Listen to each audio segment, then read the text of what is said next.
Hi, this is Aureliaslight and welcome to my channel.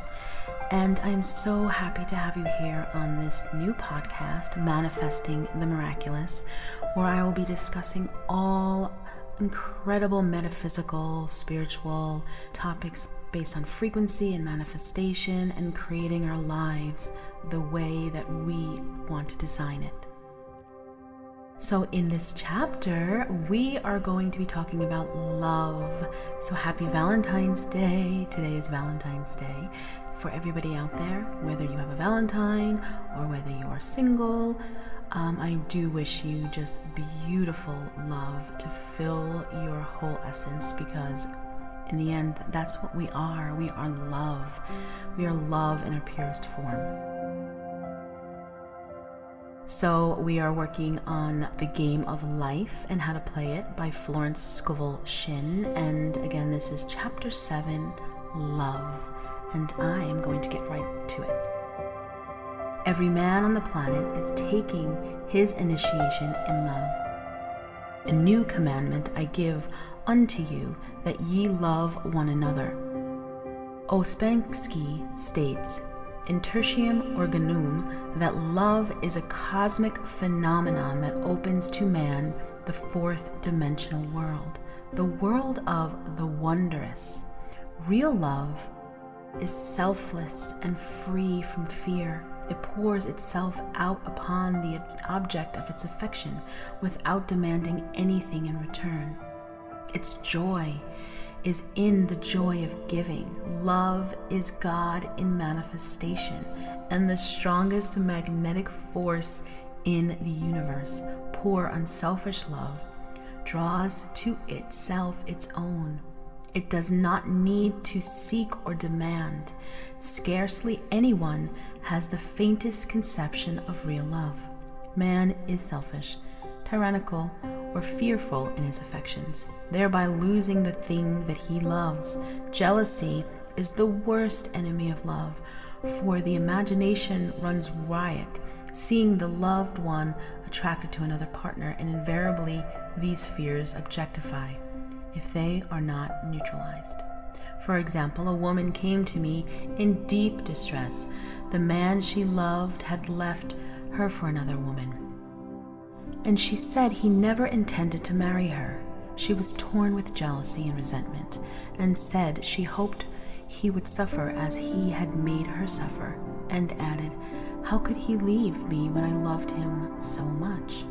I replied, you are not loving that man, you are hating him, and added, you can never receive what you have never given. Give a perfect love, and you will receive a perfect love. Perfect yourself on this man. Give him a perfect, unselfish love, demanding nothing in return. Do not criticize or condemn, and bless him wherever he is.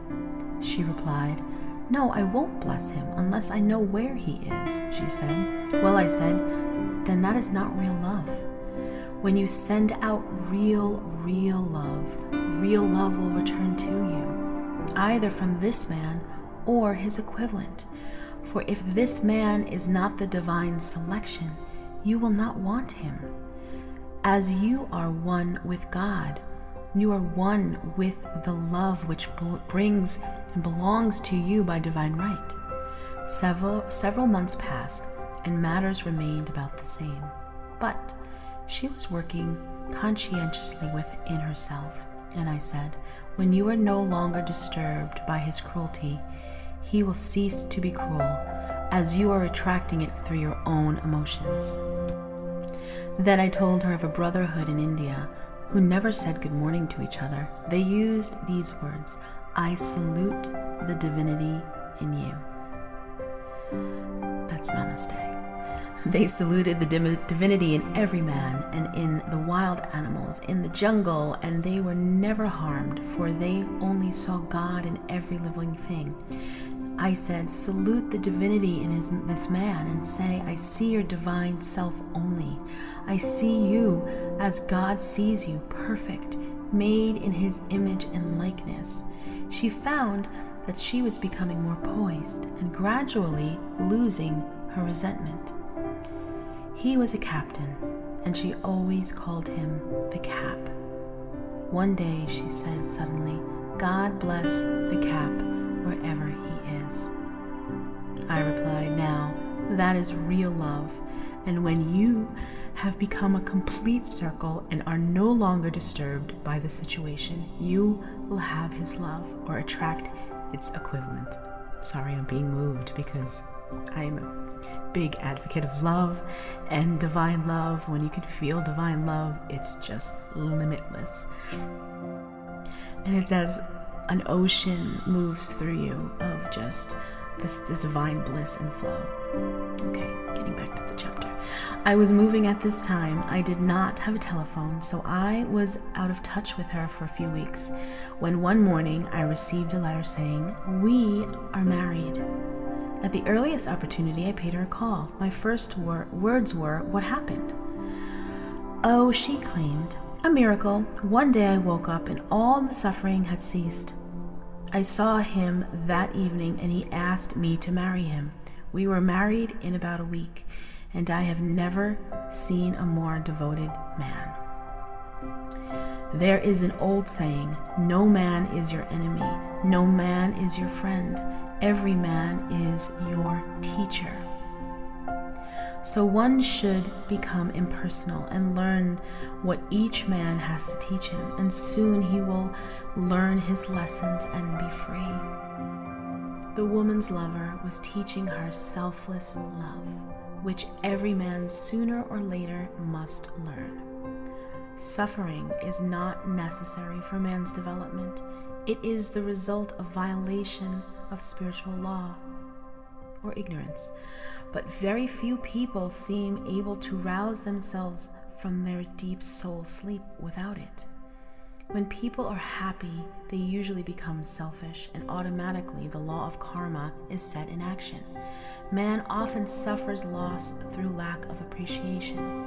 I knew a woman who had a very nice husband, but she often said, "I don't care about being married, but that is nothing against my husband. I'm simply not interested in a married life." She had other interests and scarcely remembered she had a husband. She only thought of him when she saw him. One day her husband told her he was in love with another woman and left. She came to me in distress and resentment. I replied, "Well, it's exactly what you spoke the word for. You said you didn't care anything about being married, so the subconscious worked to get you unmarried." She said, "Oh, yes, I see. People get what they want and then feel very much hurt." She soon became in perfect harmony with the situation and knew they were both much happier apart. When a woman becomes indifferent or critical and ceases to be an inspiration for her husband, he misses the stimulus of their early relationship and is restless and unhappy. A man came to me dejected, miserable, and poor. His wife was interested in the science of numbers and had had him read. It seems the report was not very favorable, for he said, "My wife says I'll never amount to anything because I'm a 2. I replied, "I don't care what your number is. You are a perfect idea in divine mind, and we will demand the success and prosperity which are already planned for you by that infinite intelligence." Within a few weeks, he had a fine position, and a year or two later, he achieved a brilliant success as a writer. No man is a success in business unless he loves his work. The picture the artist paints for love of his art is his greatest work. The pot boiler is always something to live down. No man can attract money if he despises it. Many people are kept in poverty by saying, "Money means nothing to me and I have contempt for the people who have it." This is the reason why so many artists are poor. Their contempt for money separates them from it. I remember hearing one artist say of another, "He's no good as an artist. He has money in the bank."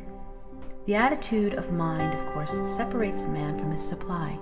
He must be in harmony with the thing in order to attract it. Money is God in manifestation, as freedom from want and limitation, but it must always be kept in circulation and put to right uses. Hoarding and saving react with grim vengeance. This does not mean that man should not have houses and lots and stocks and bonds, for the barns of the righteous man shall be full.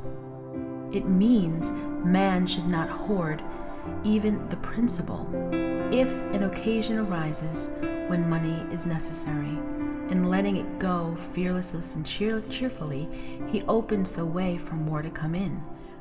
For God is man's unfailing and inexhaustible supply. This is the spiritual attitude towards money, and the great bank of the universal never fails. We see an example of hoarding in the film production of Greed. The woman won $5,000 in a lottery, but would not spend it. She hoarded and saved, and let her husband suffer and starve, and eventually she scrubbed floors for a living. She loved the money itself and put it above everything, and one night she was murdered, and the money was taken from her. This is an example of where love of money is the root of all evil. Money in itself is good and beneficial, but used for destructive purposes, hoarded and saved, or considered more important than love, brings disease and disaster and the loss of the money itself. Follow the path of love, and all things are added, for God is love, and God is supply. Follow the path of selfishness and greed, and the supply vanishes, where man is separated from it. For example, I knew the case of a very rich woman who hoarded all of her income. She rarely gave anything away, but bought and bought and bought things for herself. She was very fond of necklaces, and a friend once asked her how many she possessed, and she replied, 67, and she brought them and put them away, carefully wrapped in tissue paper. Had she used the necklaces, it would have been quite legitimate, but she was violating the law of the use. Her closets were filled with clothes she never wore and jewels that never saw the light. The woman's arms were gradually becoming paralyzed from holding on to things, and eventually she was considered incapable of looking after her affairs, and her wealth was handed over to others to manage. So, man, in ignorance of the law, brings about his own destruction.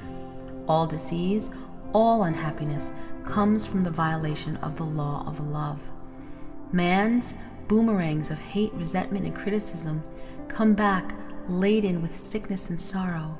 Love seems almost a lost art, but the man with the knowledge of spiritual law knows it must be regained, for without it he has become as sounding brass and tinkling cymbals. I had a student who came to me month after month to clean her consciousness of resentment. After a while, she arrived at the point where she resented only one woman, but that woman kept her busy. Little by little, she became poised and harmonious, and one day, all resentment was wiped out. She came in radiant and exclaimed, "You can't understand how I feel." The woman said something to me, and instead of being furious, I was loving and kind, and she apologized and was perfectly loving to me. No one can understand the marvelous lightness I feel within. Love and goodwill are invaluable in business. For example, a woman came to me complaining of her employer, and she said she was cold and critical and knew she did not want her in the position. Well, I replied, salute the divinity in this woman and send her love. She said, I can't. She's a horrible woman. I answered, you remember the story of the sculptor who asked for a certain piece of marble? He was asked why he wanted it, and he replied, because there's an angel in the marble, and out of it he produced a wonderful work of art. She said, "Very well, I will try it." A week later, she came back and said, "I did what you told me to do, and now the woman is very kind and took me out in her car." Perhaps people are sometimes filled with remorse for having done something, an unkindness, years ago. If the wrong cannot be righted, its effects can be neutralized by doing some kind of kindness in the present. This one thing I do, forgetting those things which are behind me and reaching forth into those things where are before. Sorrow, regret, and remorse tear down the cells of the body and poison the atmosphere of the individual. A woman said to me in deep sorrow, "Treat me to be happy and joyous, for my sorrow makes me so sad and irritable with the members of my family that I keep making more karma." I was asked to treat this woman who was mourning after her daughter. I denied all belief in loss and separation and affirmed that God was the woman's joy, love, and peace. The woman gained her poise at once, but sent word by her son not to treat any longer because she was so happy wasn't respectable. So the mortal mind loves to hang on to griefs and regrets. I know a woman who went out bragging of her troubles, so, of course, she always had something to brag about. The old idea was if a woman did not worry about raising her children, she was not a good mother. Now, we know that a mother, fear is responsible for many of the diseases and accidents which come into the lives of children, which I know we've talked about this in past chapters.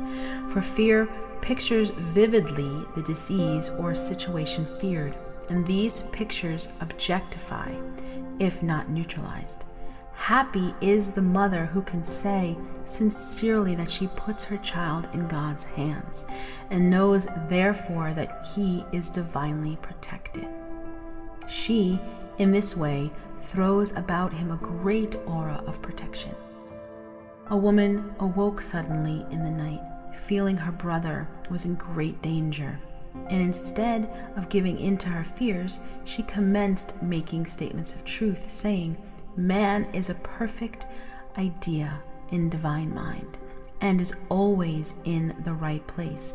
Therefore, my brother is in his right place and is divinely protected." The next day, she found that her brother had been in close proximity to an explosion in a mine, but had miraculously escaped. So man is his brother's keeper in thought, and every man should know that the thing he loves dwells in the secret place of the Most High and abides under the shadow of the Almighty. Therefore, there shall be no evil befall thee, neither shall any plague come nigh thy dwelling. Perfect love casteth out fear. He that feareth is not made perfect in love, and love is the fulfilling of the law. Perfect love casteth out fear, and love is the fulfilling of the law.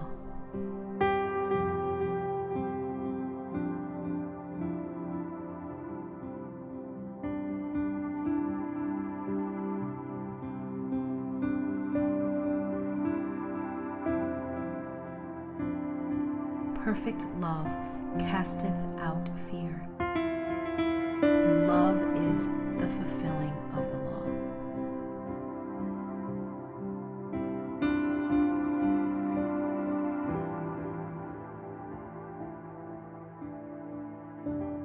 Thank you so much for joining me on this episode. If you'd like to support the work, there are plenty of links below, and don't forget to subscribe and turn the notifications on for future episodes. Much love.